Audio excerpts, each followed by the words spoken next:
পেন্নাম হই মহারাজ। আরে গোপাল, তুমি তবে যে মন্ত্রী বললো। ষড়যন্ত্রটা আমি আগেই ধরে ফেলেছিলাম মহারাজ, আর তাই গেলে পচাকে আগে ভাগে সব বুঝিয়ে দিয়েছিলাম। ও সেই মতো বড় চাদর, আলখাল্লা, আমার মতো একজোড়া জুতো সব ব্যবস্থা করে ফেলেছিল। কিন্তু আজকেও আমরা তোমার পিছন পিছন গেছি। ওই যে একটুখানি ভুল হয়ে গেল। আজ আপনারা সারাক্ষণ আমাকে নয়, ওই পচাকেই অনুসরণ করেছেন। পচা পুচকেকে কোলে চাপিয়ে দিব্যি ঘুরেছে, আর আপনারা তার পেছন পেছন। মন্ত্রী, এই তোমার বুদ্ধি? আসল নকলের ফারাক বোঝনি। কিন্তু আমি তো আর তোমাকে শাস্তি দিই। বলি এটা কি হচ্ছে? কি হচ্ছে কি এসব? এখান থেকে ওখান থেকে হাতরে খুচরো পয়সা বার করে তুমি আমাকে শান্ত করবে? তোমায় শান্ত করো বলি? আমার 14 পুরুষের সাথে আছে যে তোমায় শান্ত করে? হ্যাঁ, চাদর ঝাড়লে কি আর টাকা পাওয়া যায়? আর ওই টাকায় উনি আমায় পালঙ্ক করে দেবেন। এই তো সেই এক গো, বাপ রে বাপ। মহারাজের যেমন সেগুন কাঠের পালঙ্ক আছে, সেরকম পালঙ্ক না করে দিলে ঠান্ডা মেঝে ছেড়ে উঠবো না, এই আমি বলে দিলাম। তুমি তো বলেই খালাস, কিন্তু এদিকে তোমার টাকা নেই তাই তো? ও হাজার হাজার কিপটে দেখেছি, তবু তোমার মতো একটাও দেখিনি। দেখে দেখে আমার কপালেই জুটলে। আরে কি মুশকিল! কিন্তু পালঙ্ক তৈরির জন্য টাকা আমি এখন জোগাড় করি কোথা থেকে? ওদিকে ছুতরকে ডেকে কথাবার্তা হয়ে গেছে।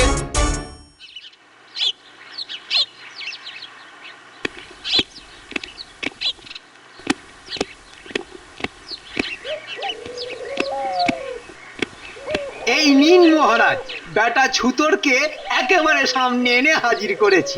হ্যাঁ হ্যাঁ, আরে সে তো দেখতেই পাচ্ছি। এবার আপনি নিজের কানে শুনুন ব্যাপারটা কি। মানে শুনলাম গোপাল নাকি এবার আমাকে টেক্কা দেবার কথা ভাবছে। সোজাসুজি কথা হলো, গোপাল নাকি তোকে মহারাজের মতো পালঙ্ক বানাতে বলেছে। হ্যাঁ হ্যাঁ, সোজা কথার সোজা জবাব দিবি, ব্যাস। বড় অন্যায় হয়ে গেছে। ন্যায় অন্যায়ের বিচার পরে হবে, আগে বল তো কি হয়েছে। হ্যাঁ, মানে কথাটা সত্যি। গোপাল আমাকে বাড়িতে ডেকে মহারাজের মতো পালঙ্ক বানাতে কত খরচ পড়বে তার হিসেব নিয়েছে বটে। কি মহারাজ, এবার হলো তো? বিশ্বাস হলো তো আমার কথা? ওরে বেটা, আচ্ছা গোপালটার পেটে পেটে এত। কিন্তু কিন্তু কিচ্ছু না, ওকে টাইট দেবার সব পদ্ধতি আমার জানা আছে।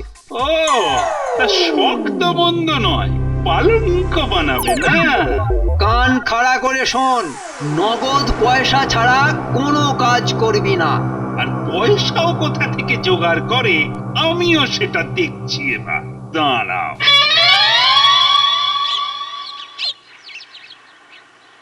গোপাল দাদু, ও গোপাল দাদু। আরে ব্যাপার কি? সকাল সকাল সব দল বেঁধে হাজির। আমাদের চাঁদা দিতে হবে। চাঁদা? কিসের চাঁদা? আরে এটাও জানো না? পূজোর চাঁদা। কিন্তু পুজো তো সব মিটে গেছে। আরে পূজো নয়, চড়ুই ভাতি। আমরা সবাই মিলে চড়ুই ভাতি করব, তার জন্য তোমাকে তো চাঁদা দিতেই হবে। আরে বুঝেছি। চাঁদা না নিয়ে তোরা ছাড়বি না? তা বুঝেই যখন গেছো, তখন চাঁদাটা দিয়েই দাও না। হ্যাঁ, তবে এই চাঁদা করে তোর একটা ভালো জিনিস মনে করিয়েছিস, বুঝলি? আমরা আবার কি মনে করালাম? আগে চাঁদা, পরে পুজো।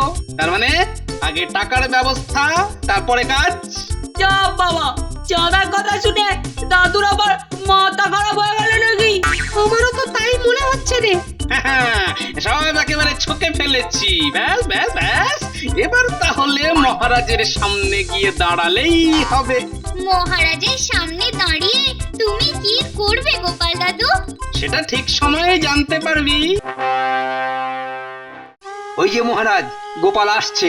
হ্যাঁ, হাত ঘষতে ঘষতে আসছে, মানে পকেটে এবার টান পড়েছে।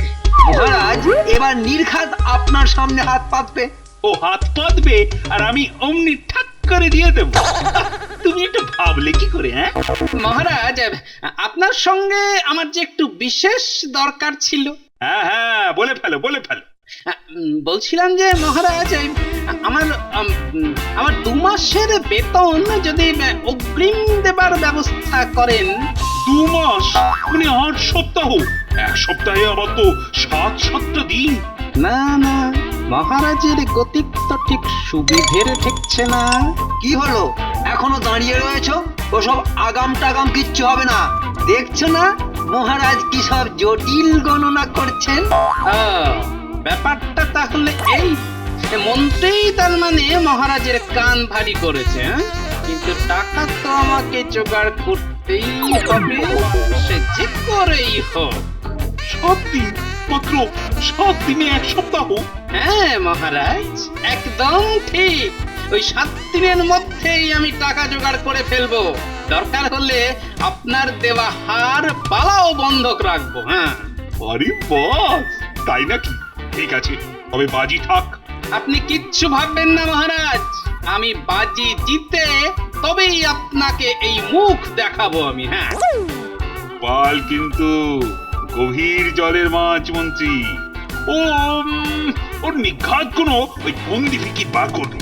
দরকার হলে যত রকম প্যাঁচ কষতে হয় সব কষবো। শুনুন তাহলে মহারাজ, আমার মাথায় একটা বুদ্ধি এসেছে।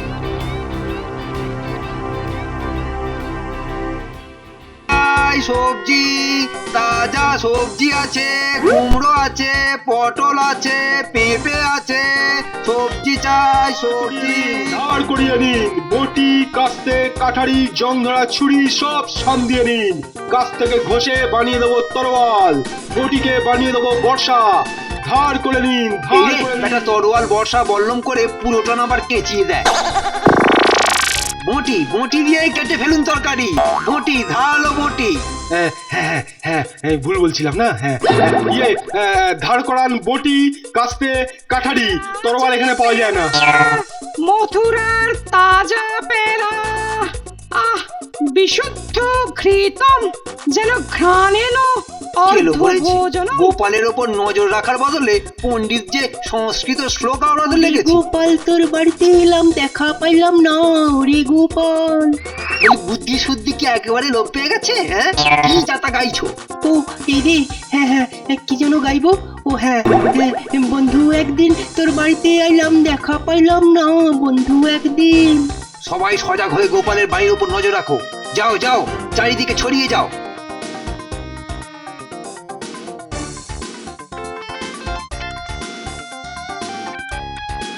কি ব্যাপার বলতো? আজ জানো বেশ কিছু নতুন লোকের আমদানি হয়েছে মনে হচ্ছে। আমার কিন্তু খুব চেনা চেনা লাগছে। ব্যাস, আবার সেই ভুলভাল বকতে শুরু করেছে। না না, লোকগুলোর ওপর নজর রাখতে হবে কিন্তু। গিনি, তুমি কিচ্ছু ভেবো না, পালঙ্ক তোমার হবেই। এ কি গো, আজ কোন দিকে সূর্য উঠেছে? তোমার মুখে এমন কথা? ওসব সূর্য তুচ্ছ নয়, মহারাজই আমার জেদ বাড়িয়ে দিয়েছেন। আবার আবার এটা সেটা বলে গুলিয়ে দিচ্ছ। হ্যাঁ, আমি জানি। হ্যাঁ, তোমার মতো কিপ্টে কিছুতেই পালঙ্ক করাবে না। হ্যাঁ, না না না, টাকা জোগাড়ের একটা না একটা উপায় তো হবেই। যে পারলে বউয়ের হার বালা কানের তুলো বেঁচে দিতে পারে সে করবে পালঙ্ক। আরে আরে আরে, এই তো গিন্নি, তোমার মাথা খুলছে। মাথা খুলে গেছে। মহারাজকে এবার উল্টো পেঁচে ফেল। মহারাজ বিভিন্ন সময়ে সোনা দানা উপহার দিয়েছেন, এবার শেখরার কাছে সেগুলো বন্ধক রেখে টাকা নেন।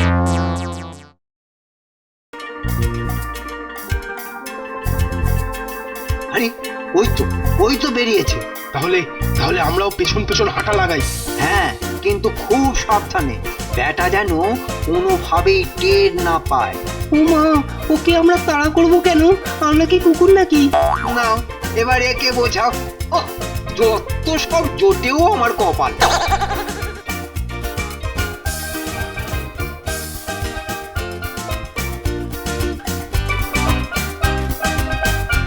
হ্যাঁ হ্যাঁ, ভালো করে দেখো। হ্যাঁ, দেখে তো খাঁটি মনে হচ্ছে। তবে শুধু দেখলে হবে না, নেড়ে চেড়ে এখন বলো দেখি, মাল কটা বন্ধক রেখে কত টাকা দিতে পারবে? না না না না, অত তাড়াহুড়ো করলে হবে না। এই রতন শ্যাকরা কোনো কাঁচা কাজ করে না। তা পাকা কাজটাই না হয় ঝটপট করে ফেলো। হ্যাঁ হ্যাঁ, আগে আমি ওগুলো সব পরীক্ষা করব, তারপর টাকা দেবো। 4 আনার শ্যাকরার কায়দা দেখছি 16 আনা। শোনো, তুমি বরং কাল একবার এসো, আমি দেখি কতটা কি করা যায়।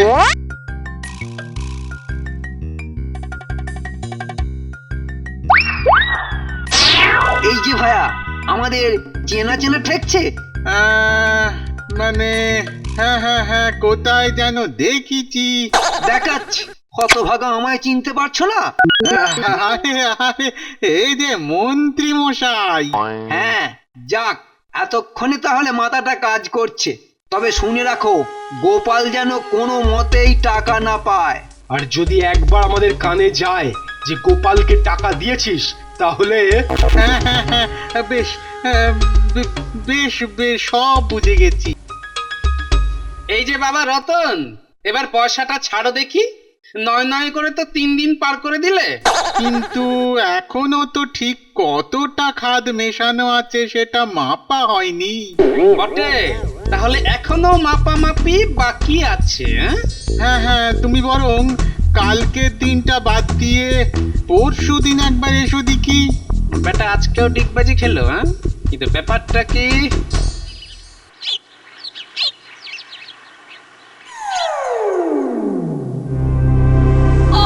গোপাল দাদু, তুমি সব সময় কি এত ভাবো বলো তো আজকাল? না না না, একটা কিছু গন্ডগোল হচ্ছে, কোথাও একটা গন্ডগোল হচ্ছে, বুঝলি? আমরা তো সেই কথাটাই তোমাকে বলবো বলবো করছি। বলিস কি? তোরা আবার কি বলবি? বেশ কদিন ধরে তোমার বাড়ির আশেপাশে না কয়েকজন ঘোরাঘুরি করছে। হ্যাঁ, তাই নাকি? তার মানে 2 2 4 করলে যেটা দাঁড়াচ্ছে, আমার উপর নজর রাখা হচ্ছে। হ্যাঁ? কিন্তু কারা নজর রাখছে আর কেনই বা নজর রাখছে? নজর কিভাবে ফাঁকি দেওয়া যায় তাও আমার জানা আছে। হ্যাঁ, তোরা কিচ্ছু ভাবিস না, তোরা শুধু কাল সকাল সকাল আমার বাড়িতে চলে আয়, কাজ আছে।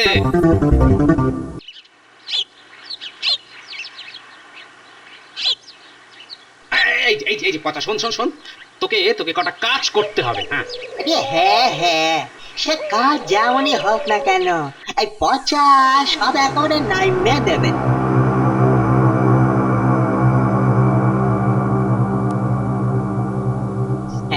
ব্যাস ব্যাস, কাজ হয়ে যাবে গো গোপাল দাদা। দেখিস কেউ যেন টেন না পায়। দূর, এ তো আমার বাঁ হাতের কাজ। আর হ্যাঁ, যা ব্যবস্থা করার আজ রাতের মধ্যেই করতে হবে কিন্তু। আপনি নিশ্চিন্তে অন্যদেরটা দেখুন ততক্ষণ। কাল সকালে জমবে মজা। ওহ, আজ আবার টেকোটা দলবল নিয়ে বেরিয়েছে।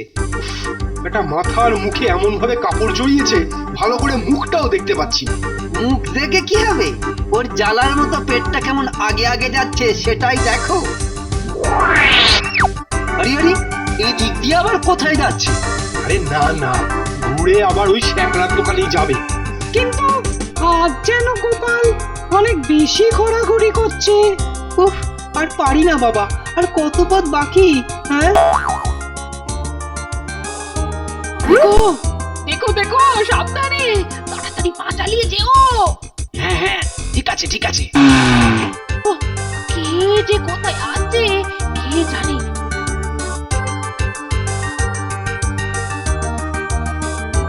এইখানেই অপেক্ষা করতে হবে। ব্যাটা দোকান থেকে বের হয় কখন সেটাই দেখবো। বসে বসে তখন থেকে তো শুধু মশা আর মাছি বেড়ে যাচ্ছি।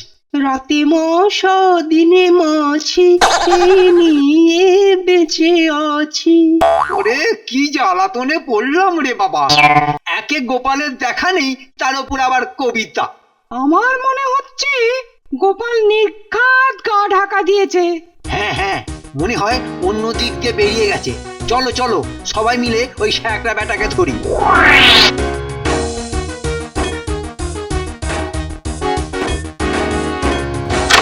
আরে আরে আপনারা যে আজ আবার কি মনে করে? আজই তো খবর নিতে হবে, গোপাল কোনো মতেই টাকা পায়নি তো। না না, টাকা কি করে পাবে সে তো। হ্যাঁ হ্যাঁ, সে এটা ভালো করেই জানে যে আজ টাকা না পেলেই সে মহারাজের কাছে করা বাজি হেরে যাবে। আরে না না, আমি কিছু বলিনি। কিন্তু টেকো বাটলুটা আজকে এসেছিল কেন? আজ আবার কেন আসবে? গোপাল তো কালকেই লোক পাঠিয়ে গয়না নিয়ে চলে গেছে। হ্যাঁ, সে কি গোপাল গয়না নিয়ে চলে গেছে? কিন্তু তাহলে ও গেল কোথায়?